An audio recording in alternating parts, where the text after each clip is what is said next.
ছেলেরা ওখানে কি বিক্রি করছে রে? কিরে ভাই, তোরা এখানে কি বিক্রি করছিস? ছবি বিক্রি করছি। কিরে ভাই, তোরা এখানে কি করছিস? তোদের বাড়িতে কোনো বড় মানুষ নেই?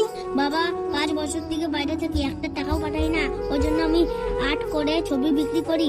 আচ্ছা, সবই তো বুঝলাম। তোর এই ছবিগুলোর দাম কত রে? একটা নিলে 50 টাকা আর সবগুলো নিলে 500 টাকা। আচ্ছা ঠিক আছে, তোর সব হাতগুলো দিয়ে দে, আমি নিয়ে যাবো। ঠিক আছে দাদা, দিচ্ছি। ওই ভাই, আমি তোকে 1000 টাকা দিব, তুই আমাকে দে। আরে দেখছোই তো আমি দাম করছি, তুমি আবার মাঝখান থেকে দাম করছো কেন? তোকে আমি 2000 টাকা দেবো, ওটা আমার কাছে দে। আমি তোকে 5000 টাকা দিব, তুই আমাকে দে। এই যে নে ভাই, এখানে 5000 টাকা আছে, এটা খামের ভেতরে। এই নাও দাদা।